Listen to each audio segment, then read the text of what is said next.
get going, let me introduce this esteemed panel to my left.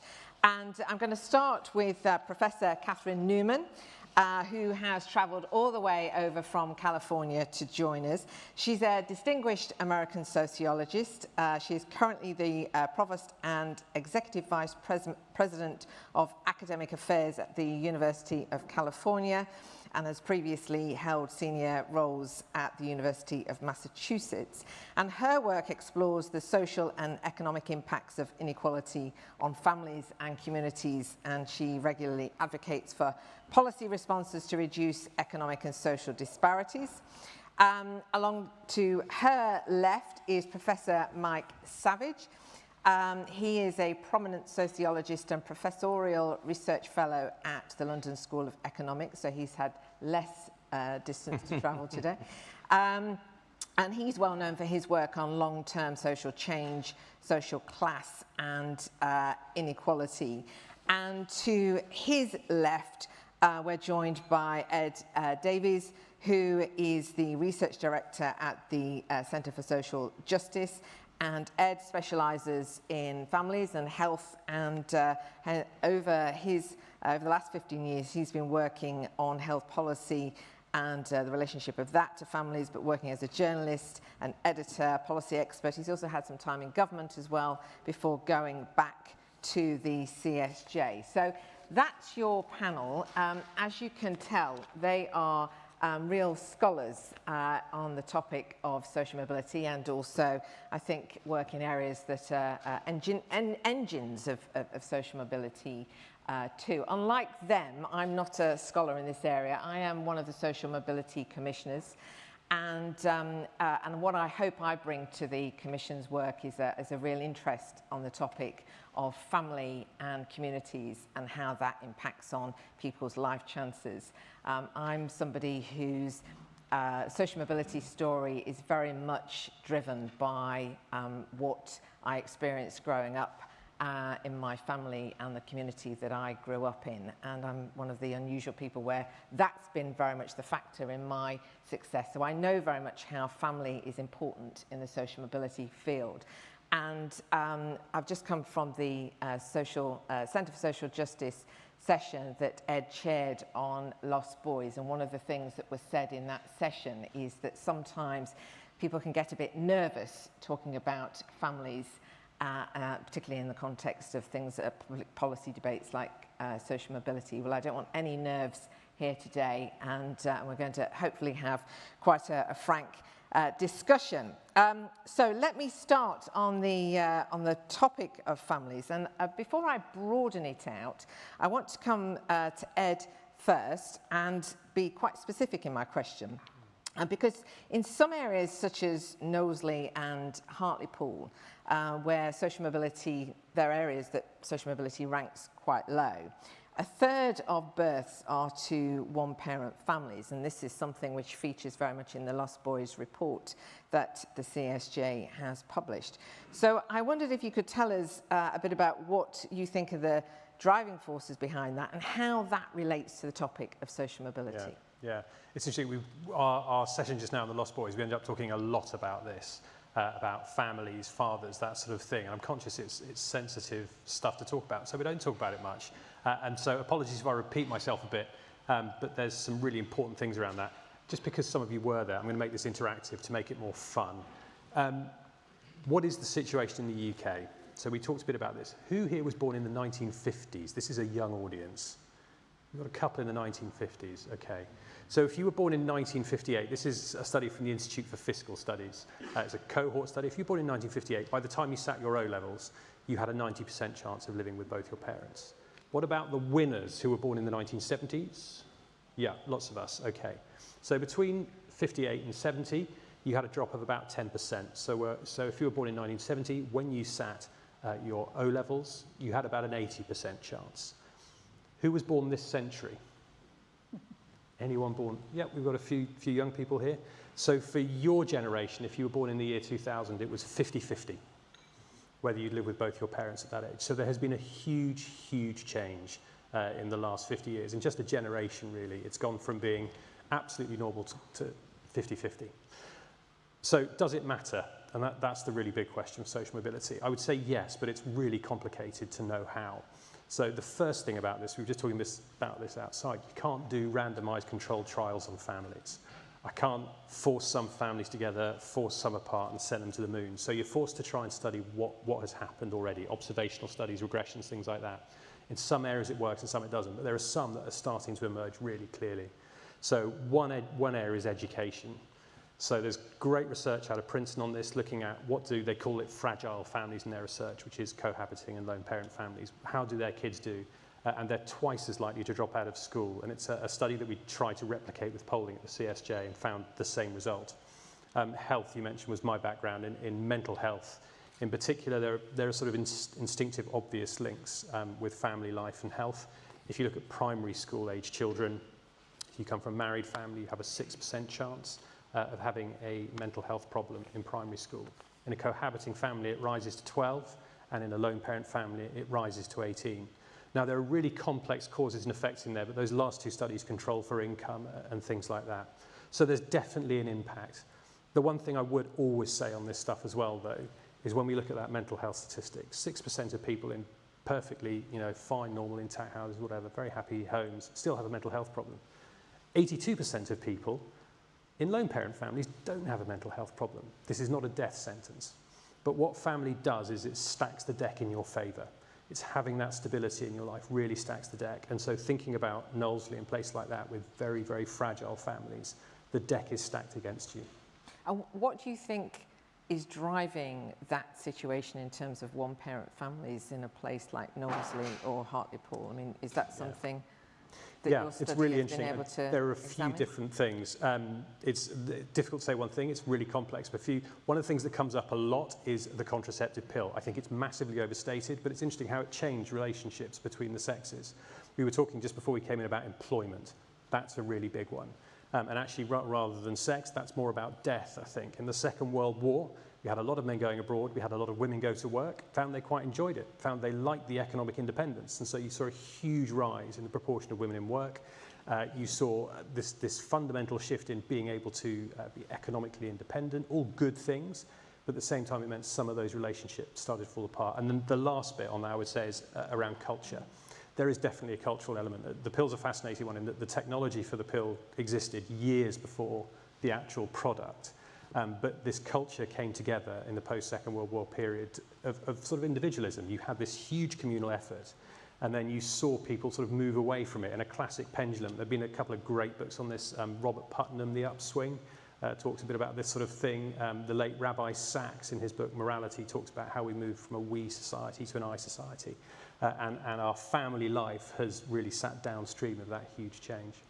I mean, this might be something where, Katherine, you want to come in, but I just wondered, I mean, Knowsley and Hartlepool, I mean, these are areas that are post-industrial or on the coast. I just wondered whether that in itself is something specific about them being very high as places that are one-parent families. Did you want to say something about that, Katherine? I don't know where those places are. Well, I'm sure. I'm sure if I say they're very similar places. If you think about sort of, I don't know whether this is the best way to describe it to an American, but we hear over here when people talk about the Rust Belt and the flyover states, that sort of thing. So I think what I would say is this: there are obviously advantages to a traditional family, most especially now because they're likely to be two-income households. It is very difficult to be a stable, economically stable family without multiple incomes, at least in the United States that's the case. So I would say that while traditional families are helpful, what most families really need is economic stability, and that is much harder to attain without those multiple incomes, or very high wages for a single earner, and neither of those are common in areas of high poverty. But we learned a lot in the United States about what's possible during the COVID pandemic, actually, when a very sharp shock to the economy, a very steep rise in unemployment, collapse of supply chains, and shot unemployment just way out of the sky. And we embarked in what was for us an uncharacteristic and unfortunately short-lived generosity of social benefits. The child allowance was vastly increased at that point. And a broad swathe of the population was brought under that umbrella. And in the space of a few months, child poverty dropped by 30%. That is an unheard of kind of outcome. And it suggests that we do know how to do this. We just don't have the political will to do it very often or to sustain it. So I do think it's important for us to understand there are instruments we have in our hands that can increase economic stability. And while that's not the only thing that matters, it is so foundational that I would say it's a necessary condition. And it's one that we don't necessarily default to when we're talking about these kinds of issues around family life. But when we get a chance, I can talk to you a little bit about what happens to family life when economic stability increases in this way, and it changes quite dramatically. So when you have time, we can Okay. I mean, I just want to, if we can stick on the sort of cultural aspects of families at the moment in terms of the impact of stability of a family on a child's life chances. I can certainly go a little bit further if you like. Mm-hmm. Okay. Because that's exactly the point I would make. I suppose the thing is, because I know you were in the room when we were in the breakout, is, is how do we look at this and discuss this without it becoming, people are fearful about being judgmental and this being a topic that we can't discuss because we don't want to cause offence. And yet, I mean, this seems to me at least like a really important factor in whether or not somebody's going to fulfill their potential. And I just wonder what, from your perspective as a scholar in this area, what so here's the observation I would make, and it came about during a study I did of tight labor markets, persistent tight labor markets, which has been the great good fortune of the United States up until fairly recently. We had a historic streak of extremely low unemployment. So what happens to low-income families, and in particular to the behavior of fathers, when there are much richer job possibilities? Well, here's what happens. Fathers spend a lot more money on their children. They spend a lot more time with their children. The daycare teachers report that fathers are much more engaged. Why are they more engaged? Well, their values haven't revolutionized overnight. What has changed overnight is their economic possibilities and the ability to actually enact what society is asking of them. We could measure the compliance with the requirements for child support among single parents and non-custodial parents, and they absolutely rocket up when labor markets are very tight. So there are not many ways in which we have found successfully to re-engineer people's values or their cultures, but we have found ways to influence the underlying economic stability that they experience. And when they do, all of the problems you're pointing to improve dramatically. So I think it's important for us to maintain some kind of lens on the social policy side and not assume that this is entirely about a lost culture or something of that kind. It was clear in both the quantitative and the qualitative literature when we spent a lot of time in neighborhoods around Boston, which is where I did this study, talking to people about how their neighborhoods had changed. Their neighborhoods became safer when men were employed. Their neighborhoods became places where people knew one another and social capital increased. You were talking about Robert Putnam's work. He's a close colleague of mine. All of those social policy connections improved, all those social relationship connections improved dramatically when the underlying economic stability improved. So I'm going to let others talk, but I do think it's important to keep that in mind. Mike, did you want to add something? It looks a really, really interesting piece of work, and I mean the stat which Ed gave about the increasing numbers of kids who are not conventional partner families is really, really interesting. I would just echo I think what you were both saying about the need to just be careful of all the structural effects, and once we control for income, once we control for type of housing, how much the effects is due simply to the demographics. You're obviously looking at that in your work. I'm speaking as a sociologist. This is what we do all the time. We're very aware that there is so much, stigmatization around what kind of family you're living in, and this sense of, am I in the right kind of family? We don't want to throw that into the mix too. So, really, really interesting. But I think we just need to look at this work very carefully.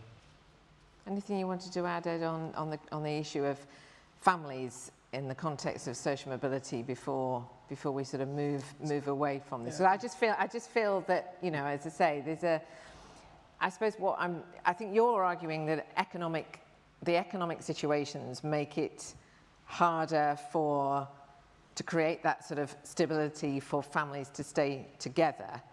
No, it also just affects the behavior of those who aren't even living together, but whether or not they can live up to the norms we ask them to live up to take care of your children, to pay child support, to help support the household in which children are growing up. So I guess my general point is, it's not that I don't think traditional families make a difference, they do. But one of the ways in which they make a difference is they're bringing two incomes into the household.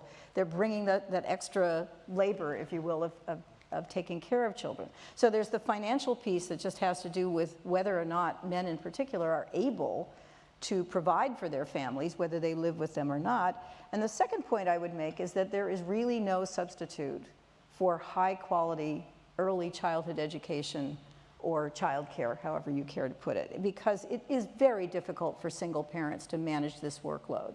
It's just, as you pointed out in your session. But where you have very high quality, very stable childcare, it makes a very big difference in those outcomes. It doesn't make things perfect, and it still leaves the work at home, but there is no question that very high quality and stable childcare makes a difference. And that's not cheap. That is an expensive investment, but it is one that is enormously beneficial over the long run. We learned this from our experiments with Head Start.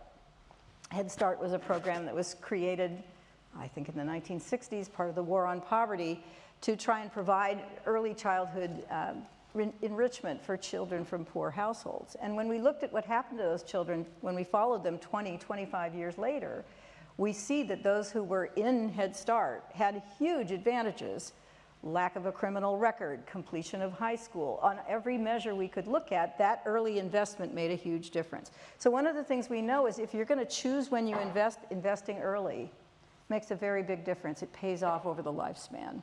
Okay, all right, well that probably segues into slightly shifting our focus, but when we get back to questions from the floor, I mean, I'm sure that some people will want to come back to some of all of the topics that we cover as we proceed through our discussion up here. Mike, let me come to you, and as I said earlier, your work focuses on the importance of class, wealth and networks in individual outcomes. And you focus a lot on what you see as structural challenges. But where does personal responsibility and behaviour change fit in? And aren't we letting people off the hook if we say structure explains most outcomes? Thank you. Well, let me say a little bit about the structural side of it, because I think we do need to kind of understand that is really important. Personal responsibility is hugely significant, but we are responsible within a kind of system of opportunities, if you like. And I am really exercised by the fact that structural factors have different elements. One of the most commonly studied by people working on social mobility is the job market and the opportunity structure around income. You know, we had this very interesting conversation from Trevor Phillips talking about AI. So basically, the job structure itself is massively changing. You know?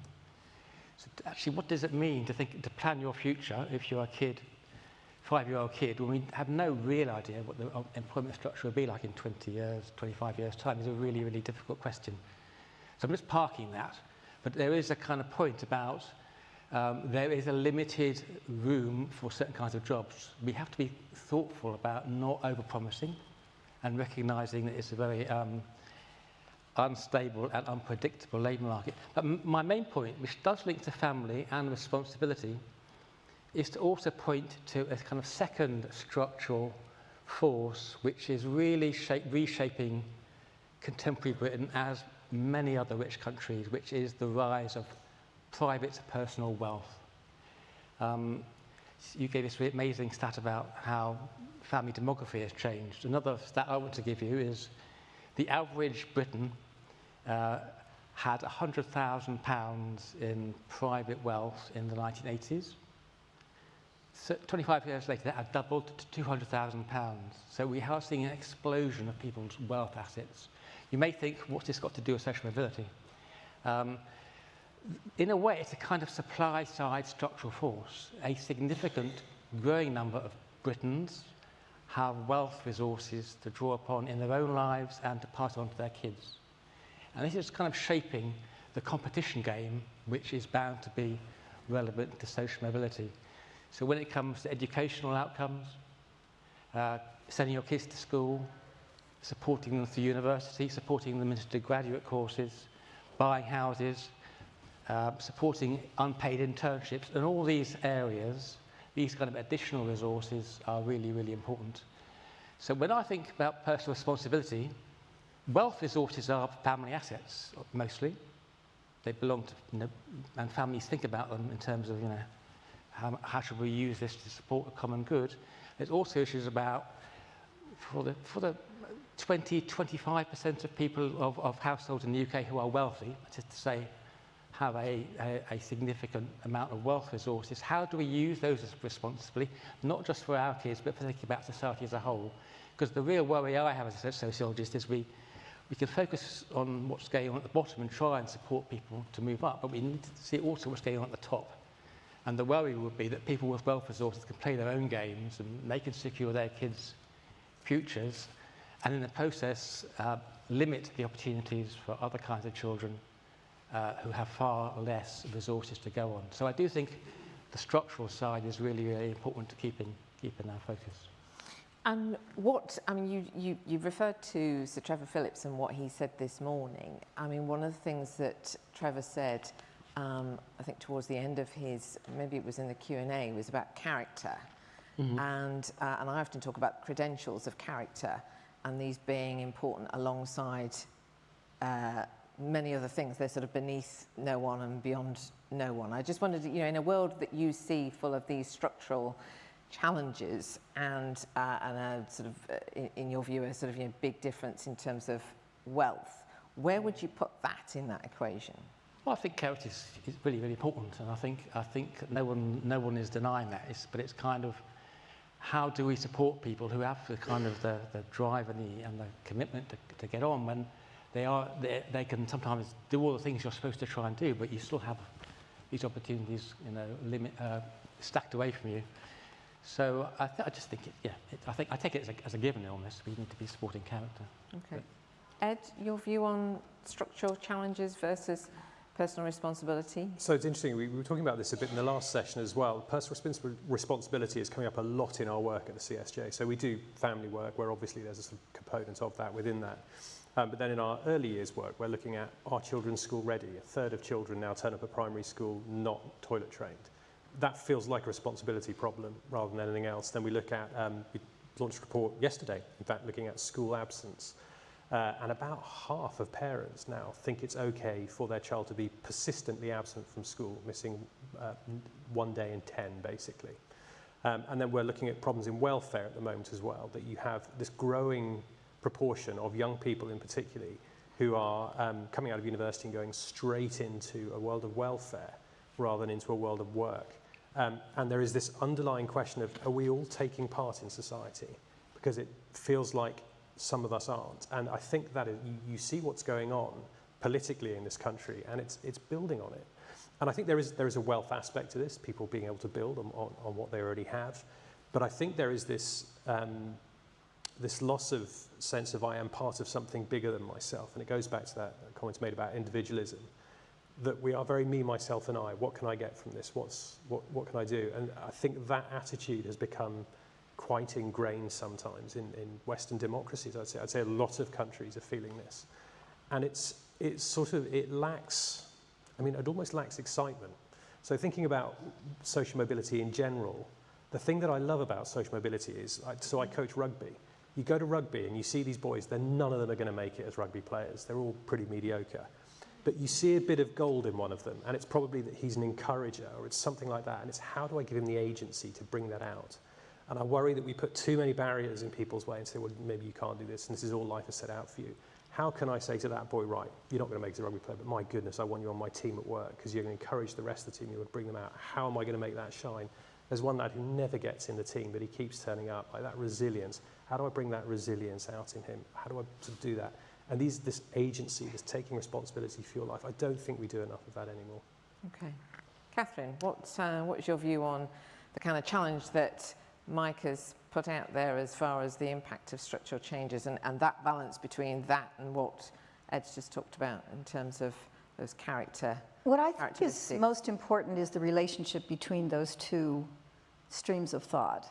And I guess I will sound a little bit like a broken record here because I've already made this point, but I think there is far more cultural continuity than we recognize. I became very interested in this problem when I started studying the working poor in the inner city. So for a long, long time in the United States, the study of poverty was synonymous with people who were out of the labor market.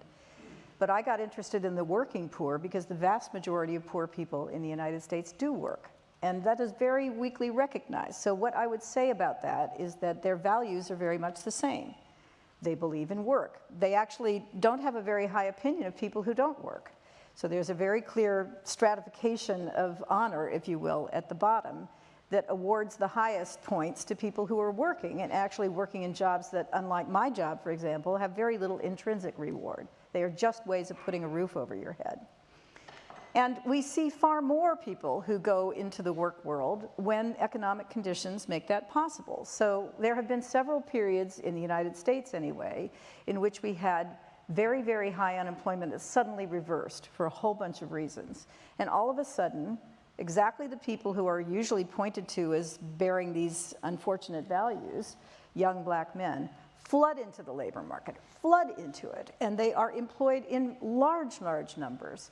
Is it absolutely perfect? No, but the difference is night and day, and that can't be explained by some sort of value argument. Your values don't change overnight, but economic conditions or the conditions of opportunity can actually change overnight, and they have. And when they do, we see all these conventional behaviors. Not marriage. I have to grant you that marriage is a cultural phenomenon that I think has actually gone through some very dramatic and durable shifts, which is why I don't spend a lot of time thinking about it. I think about what you can do to help support people no matter what kind of family they're in. But I would say that the fact that economic opportunity creates this surge of very conventional behavior, especially toward the labor market, is our golden moment. It says this isn't irretrievable. It says this isn't a matter of cultural damage. This is a matter of economic opportunity, which is something we can help to engineer. And so it is really very striking to me how these populations that we tend to write off surge into dramatically conventional behavior when the opportunity provides itself. That said, that opportunity structure has to be pretty pronounced and resilient, because if it's just a mild improvement, it doesn't move that needle. But if it's a sharp improvement, which is what we've seen again in the US until recently, 5 years of record low unemployment, I mean below 4%, and all of a sudden everybody who can work is working, and that is a dramatic lurch in the direction of the conventional values that I think you are looking for. Okay, so that's a very clear message that, you know, work pays and work is instrumental to... And it structures your life and your family life. I was just going to ask just briefly, I mean, you mentioned earlier about welfare, and I know the US system is very different to the UK. And there's sort of one of the things, and Alun mentioned it in one of his remarks earlier on, is that, you know, there's when the welfare system can deter people from going to work sometimes. You know, if we haven't got a situation where work always pays better than the welfare system, and you're clearly sort of saying that, you know, if we can create those job opportunities and they're there for people, that will then bring so much more clear benefits than actually the Absolutely. I've never met a single person who liked the welfare system, ever. In fact, the people who use it the most hate it the most. They would far rather have a job, and especially a job that pays well enough for them to be able to afford to put a roof over their family's head and afford childcare. So there, at least in the United States, this value is so strong that it permeates all the way down to the very bottom of our very stratified society. And we know that because that's who surges into the labor market when those opportunities open. So I would say the focus should be on how we bring people into the world of work, not only because it pays and it allows people to afford their lives. It structures your life. It creates discipline. It encourages a sense of forward motion. I spent years accompanying people who work at McDonald's. while they went to seek jobs in the civil service. Why were they doing that? Because those are the kinds of jobs their ascendant relatives had that made it possible for them to become homeowners. They know what a good job looks like, and they would leave their bad jobs in groups to go apply for those good jobs, hoping that that opportunity might open for them. And as it had, if it did, it would enable them to do exactly what their older relatives did, become middle-class homeowners. Okay. I'm just wondering whether to segue into asking you about the sort of areas in the US of limited opportunities. But I just wonder, before I do, do either of you want to comment on what Katherine has just said? It's very illuminating. Thank you. I do. I mean, I think the UK system is a bit different from the US, and I think the culture is as well, which is really important to this. So work is a big part of what we do at the CSJ, and there's no doubt that it's the best route out of poverty. We talk about this, like the best thing you can do is give a person a job. What we're seeing slightly at the welfare system at the moment is, you sort of alluded to it, that different elements of it can stack up so that it doesn't necessarily pay to work. And some of that is about the conditions in the area set against being on welfare. And so there is sometimes this disincentive. So people will say, okay, if I go to work, I might get minimum wage, I've got to pay to get there, I've got to sort out childcare for my child. If I'm out of work, so I'm probably not feeling great, if I lean into disability benefit and with my mental health problem, I don't have to work and I can probably get just as much. And I think that's a specific problem we have in the UK at the moment, which the government is trying to grapple with. And I think, I mean, famously, if you guys follow welfare, just a few weeks back, they tried to cut the welfare bill and look at that because it is spiralling now, and they didn't manage to do it. But it is something that someone is going to have to get to grips with quite soon because the sheer cost of it is becoming problematic now. Okay. Katherine, let me come back to you. And as I was trailing just a moment ago, I just wanted to focus in on your work on areas with limited opportunities in the US, the sort of post-industrial inner cities. And I mean, maybe you feel that you've already covered this ground sufficiently, but are there initiatives there that have successfully helped families and communities start to turn the sort of situation around that you would particularly want to highlight? We do have regions in the United States that are probably just like, what was it, Hartlepool, where, in particular, the manufacturing economy disappeared and nothing much replaced it. And there is real evidence of persistent poverty. And so what do we do in regions like that? I can't say that we've had enormous success on this area, this topic, and I'm sure you have a lot to add to this. But here are some of the things that, apart from what I've already mentioned, I've mentioned childcare, I've talked about tax policy like child allowances and tight labor markets. What are some of the other things that can make a difference in general? Dual education and apprenticeship, akin to what we've seen for decades in Germany, in Austria, Switzerland, and in Manchester, actually, where providing young people with opportunities to learn the work world alongside the school world has clearly been beneficial. Not in rocketing people up to the very highest heights, but in creating a sense of stability and opportunity. Increased public employment to improve infrastructure, for example. In the 1930s, in the height of the Great Depression in the United States, one of the most successful things the US ever did was create very robust public employment. It built our roads, it built our monuments, the Rose Garden in Berkeley was built in the 1930s. These were all jobs that gave them a living, but also gave them back the dignity that was stolen from them when unemployment rocketed up. And we could do more, I think, to improve our society and in those depressed areas to speak to this issue of public employment. Firm-based investments in training and further education to improve human capital. We should be rewarding companies that invest in their workers and provide more training for them, and hopefully even partner with those of us in higher education to make that possible. That is an investment in the future of the people who are working there. Rewarding job change that provide for more internal mobility in firms. A lot of the jobs that people you've probably been studying have are dead ends. They don't lead anywhere. When you can create internal job chains, then there is a kind of ladder of mobility that can be quite important.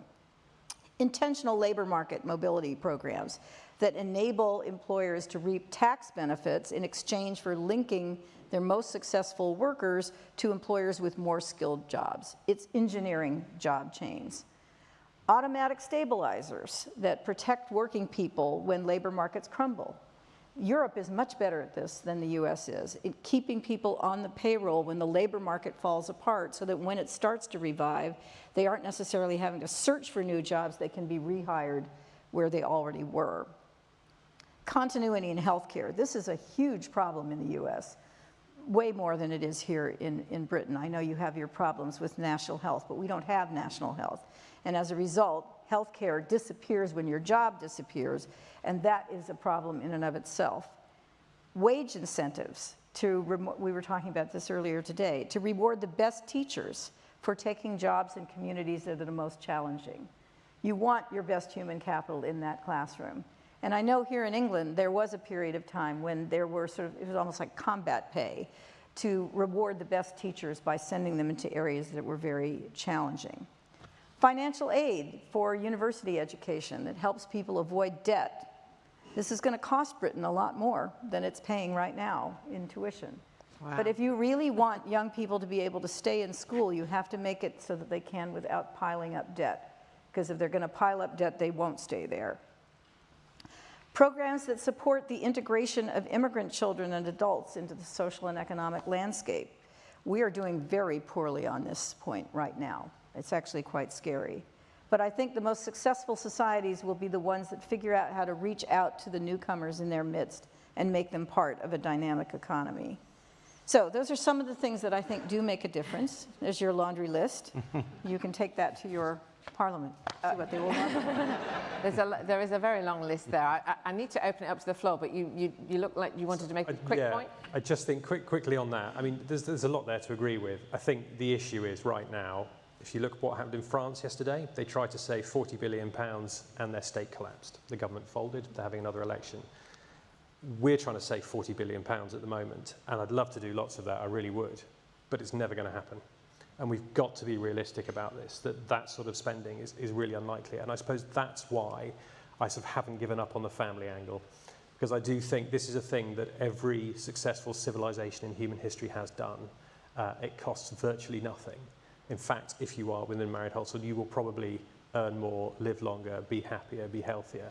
And that having that social capital, as much as economic capital, as much as government capital, can make an enormous difference. Mike, I'll let you have a quick comment and then I'll open it to the floor. Yeah, I mean, very encouraging and it's great to see these wonderful exemplars. I mean, it does boil down exactly the question of cash and kind of taxation issues, where we are in the government. When I raise my flag about wealth, there is also a discussion about the wealth tax, you know, and that was a kind of deliberate thing I wanted to put out there. So the money is there, you know, the money is there at the top end of society.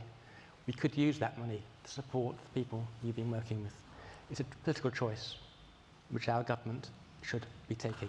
Okay, now I have to tell you, I am sitting here, I'm exercising the most discipline and self-restraint you can possibly imagine by not engaging. But I'm going to open it up to the floor. We've got a couple of colleagues from the SMC with roving mics. Please do wait for them because the people who are watching us live stream won't hear if you don't. I'll start with this lady with the green jumper and then we'll come to the gentleman with the glasses there. And we'll take the two and then we'll come back to the panel. And if you want to direct your question to a panellist specifically, if you can identify who it is you are referring to, that would be great. My colleague said stand up so you can see me.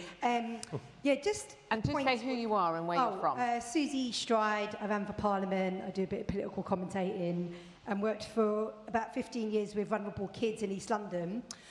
Just to the point about wealth tax, which is something that will probably divide the room, the point is we've spoken about loads of great ideas today as to what could improve social mobility, sport, all these different things, but it's going to cost money. And just something to throw out, what are the panel's thoughts on philanthropy and modern day philanthropy? Like as a country, we have a rich heritage of that. Bernardo, in my area in East London, Bernardo's, Toynbee Hall, etc. And I commentate sometimes on GB News, and Nigel Farage says, Susie, all the millionaires are leaving. And I'm like, well, if they're truly patriotic, they would stay and they would give back. And I think there's something to say for personal responsibility, 100%. I believe in that, 100%. But also there's something about business, companies, top 1% responsibility. And I think both the right need to challenge the left and the left need to challenge the right. I hope that question makes sense. All right, thank you. Gentleman with the glasses, second row from the back. Hi, thank you everyone. It's been a really interesting discussion. Sorry, my name's Bradley. I'm from social mobility charity Generating Genius. I guess for the CSJ, so I was in your fringe earlier and pushed back gently against the father argument. I guess my question is, what I'm really interested in is, what's the next step for some of the things you're saying in terms of policy recommendation? Because I think if our argument is there's lots of absent fathers, I don't know what the policy response to that is. Whereas my suspicion is there's stuff that underlies the absence of fathers, i.e. My suggestion earlier was positive male role models and strong, healthy relationships at an early age.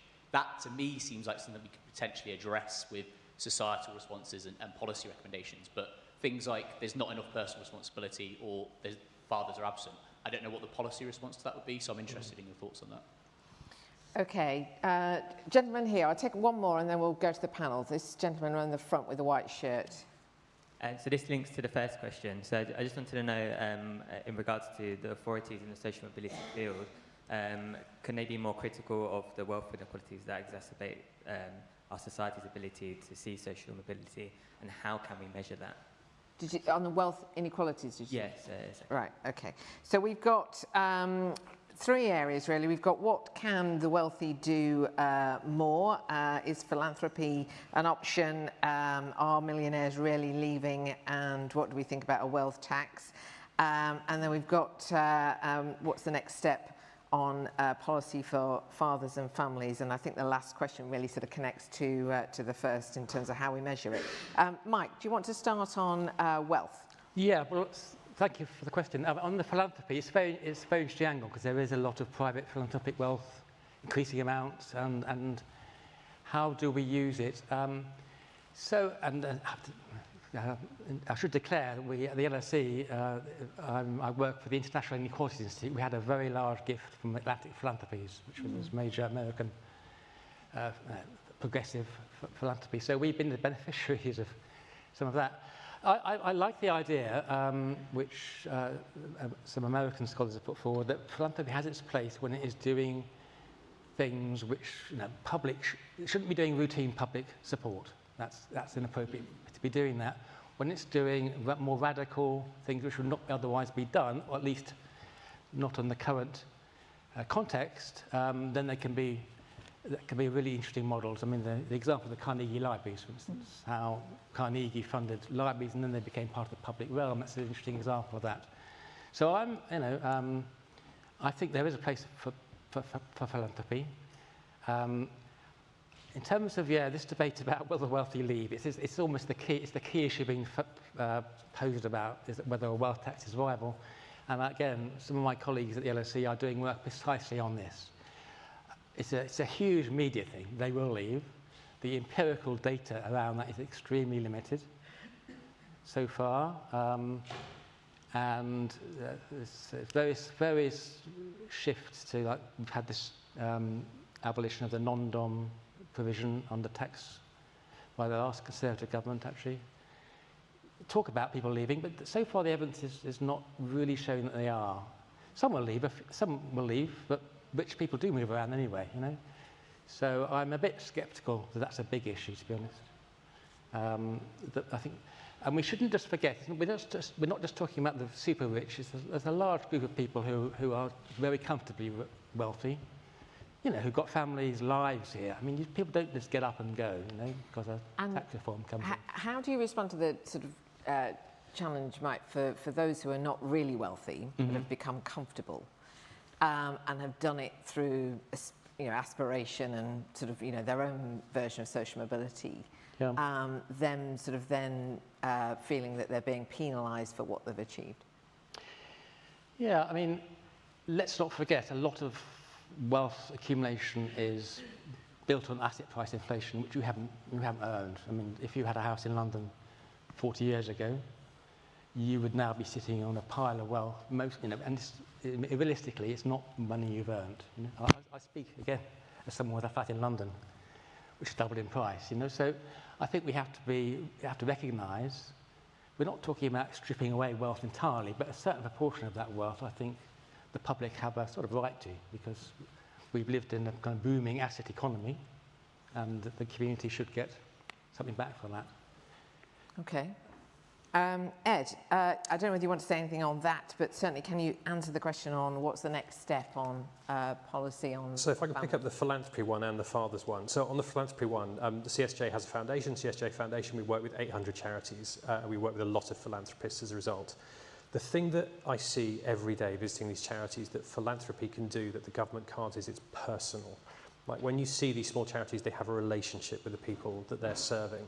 And that makes a massive, massive difference. Almost whether we're working with ex-offenders or people recovering from addictions or what have you, give them a trusted relationship and some work to do, and they will tend to work their way out. But you cannot make it work without a trusted relationship. And I think philanthropy is better placed to do that often than government.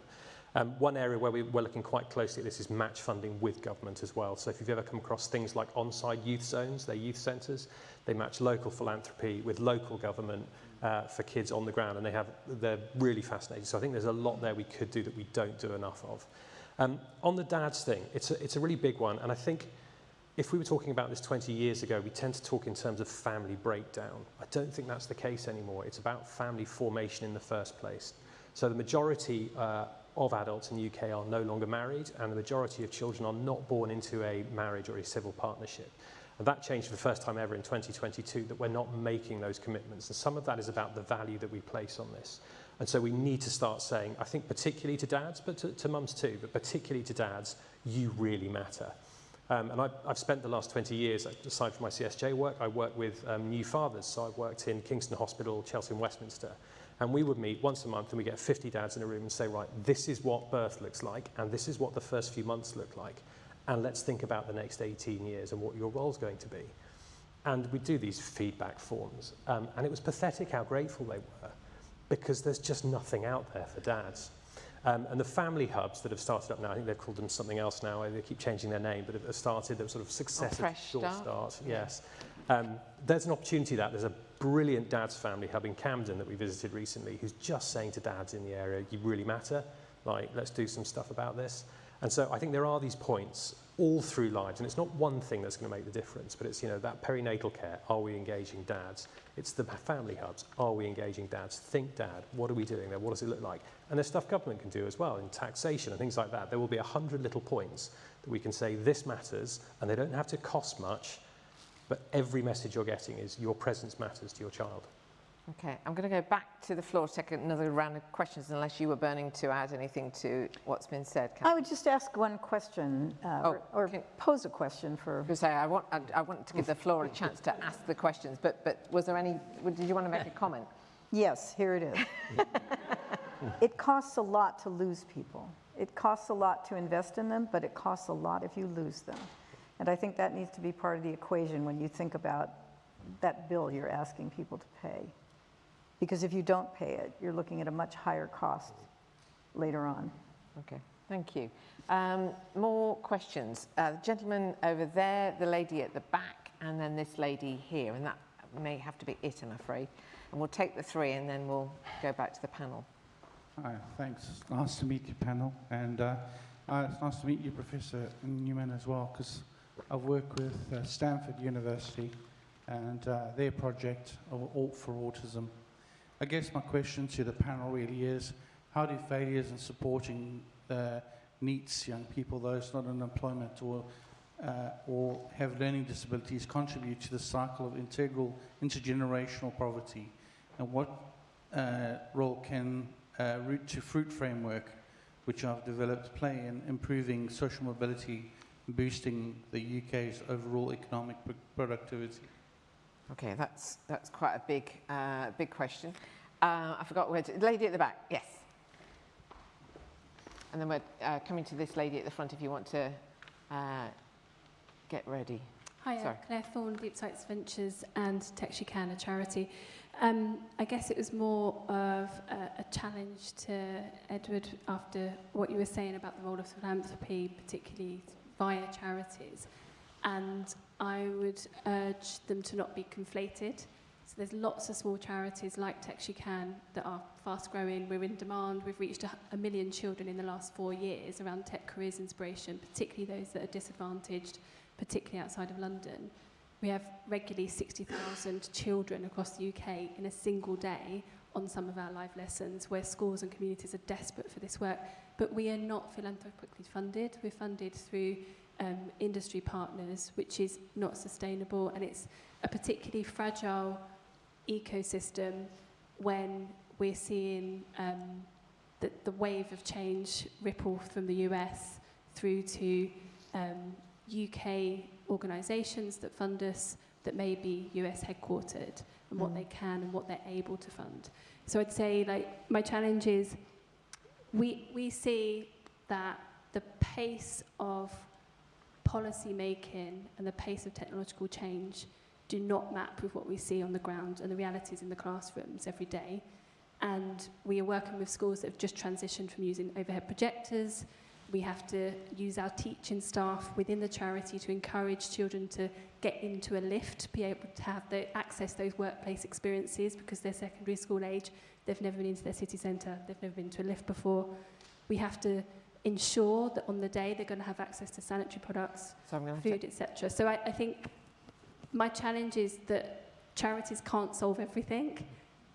It's a really fragile ecosystem that's filling a gap and that's trying to keep up with demand. Okay, thank you. And the lady at the front, you get the last question. Thank you. Nina Slingsby. It's probably linked actually to the questions you've had. So at the start, it was talked about the society and almost I and what is in it for me in the West as opposed to we.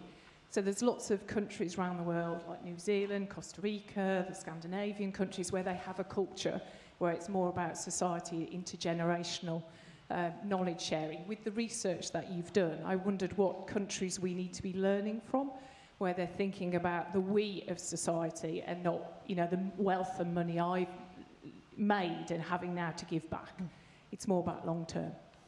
Okay, thank you. So we've got other countries where we can learn from. Anything further that you can say on funding for charities doing important work, and I guess anything else anybody wants to add on the question of NEETs. Talking about other countries, Katherine, what would you like Costa Rica is a really interesting example. But closer to here, I would say Denmark is the place I would pay attention to. For social mobility, it has extremely high rates of social mobility. Also very high taxes, which fund all of these kinds of institutional supports that are really quite important to stabilizing families. I'm not saying they're perfect. They have their issues with immigration and so on as well. But those are two places I would definitely take a look at. Okay. Mike, what would you like to add? Yeah, the international comparisons are really, really important. It goes back to this well-known Great Gatsby curve of 10 years ago when people showed that the more unequal societies have less social mobility. So we do need to think about the countries which are less unequal. Scandinavian ones are under stress, to be sure. I mean, their welfare states aren't as robust as they were 20 years ago, but they're still interesting models. But also, actually, one of the parts of the world where there's a lot of interesting things happening is actually in South America. South America has actually seen a reduction of inequality by many measures. And the interesting strategy, I mean, under Lula, when he was previously president, thinking about conditional cash transfers and things like this, quite innovative strategies. So lots to learn. Ed, anything you want to say in response to the comment from the lady at the back or on the other topics? Yeah, I mean, so I think it's a really good point. And there are a lot of charities who are really struggling at the moment. I think it's about 84% of funding goes to about 4% of charities as well. So you've got these big guys sweeping up a lot of money and then smaller charities who are really struggling. The thing I would say is that we need to think about who is the right person to deliver the right thing. So things like welfare, to pick an example. I worry that we think the government should do the whole thing, whereas I think actually the government is quite good at doing a computer system that distributes whatever they decide is the right amount for a person to receive, like that administrative side. But the government doesn't love you, and I would devolve actually that employment support, that person who will get alongside you and into work right down to the lowest level, and that would be better delivered much closer to the ground in a relational way. On the needs thing, it's interesting, there's an idea you mentioned earlier about the link between employment. If you go into a school of kids aged 13, they know who's going to fail their GCSEs. They know, and the statistic says that we can predict who they're going to be. And we don't do enough to say to those kids, there's other options open to you. There's some really interesting work going on in Manchester at the moment, Manchester Baccalaureate, that Andy Burnham is leading, which looks at can we get employers into school for 13-year-olds to say, at the very least, you've got a route somewhere else. Keep coming to school, because if you just get to 16, we can get you a job. And I think that's a massively underused part of the system. And just sort of N = 1, my son got a job stacking shelves at M&S, and for the first month, he hated it, hated it. And then the paycheck came in, and my goodness, does he love stacking shelves at M&S. And 13 to 16-year-old boys like that, they want to earn money. And I don't think we sort of, the most sensitive nerve in the pocket, in the body is the pocket nerve. My sort of doctors always used to tell me. That we can use that. We can use that in schools and say there's a job at the end of it. So I think that's a big part of the NEET problem that we're just not addressing very well. Very lastly, quickly, on the international thing, I'd love us to look a bit more at well-being metrics. Places like New Zealand, Finland, even Wales, starting to look at well-being metrics, and they are more than GDP, and they speak to all the things, going back to the very beginning, about the things that make a purposeful, meaningful, great life. Having a reason to get up in the morning and go to work, not just how much you earn. Do you have a stable family, not just how much you earn? And I think there are countries starting to do that we can look to. Okay, well, I'm very happy to conclude on purpose being central to everybody and vital to whatever it is that we want to achieve in life, and also for promoting work as a real route to success. And it doesn't always have to be just about academic attainment. Work can be a great inspiration for everybody. Would you please join me in thanking our expert panel for being here and their answers.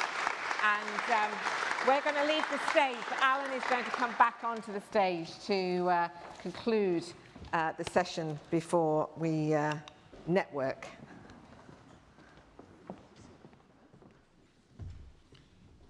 Great. Thank you very much, panel, and thank you, Tina. So I'm not going to keep you very long. I think you've had the opportunity to attend quite a wide range of sessions today. I hope you've enjoyed them and got lots from them. That's the end of the first half.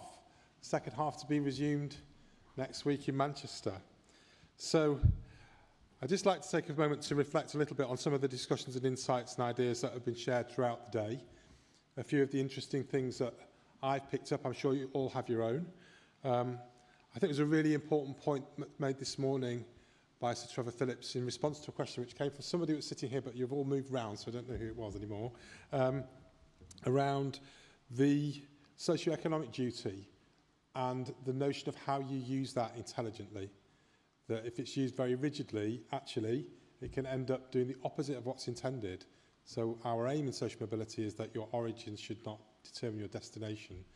And if you determine somebody's identity in terms of socioeconomic background too rigidly, that's all it ever does, and doesn't recognise actually all the measures we've got are indicators. They're not any of them completely reliable. So, you know, some people on an upward trajectory, some people on a downward trajectory, people's lives change. Occupation at 14 works for some, doesn't work for others. Free school meals works in other contexts. But it's about doing that in an intelligent way and recognising that actually socioeconomic background is not the same as race or gender. They're not as fixed. It's not as fixed, and we need to kind of understand that. I think the whole discussion about families is really interesting, and one that we perhaps need to have more of a discussion about. The link to geography in this country and family and educational attainment is quite a strong one. And that last issue that came up about how strong economies change behaviour is a really interesting one when you start to look at some of the economic unevenness in our country. I think that was something that we've talked about quite a lot, and I think it was interesting it came up again today.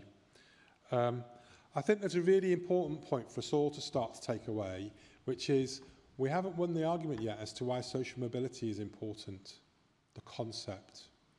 So what do we mean by it? We kind of all mean slightly different things. But in policy terms, we have by no means won the argument that social mobility should be a really useful lens or vantage point to view a whole range of interconnected policy areas. It's not used in a clever way by politicians. It's used very frequently in very one-dimensional ways. And what we're interested in is, yes, but what should a social mobility policy look like? And is there advantage in using social mobility to start to shape policy? Because if there is, we need to articulate that much better than we do. And that's a challenge I think we've all got. I don't think all ministers are convinced that social mobility is the right vantage point, and therefore there's some work to do if we think it is. And finally, I think the most important thing to take away is that we all have to have the humility to say, actually, we don't know everything about this.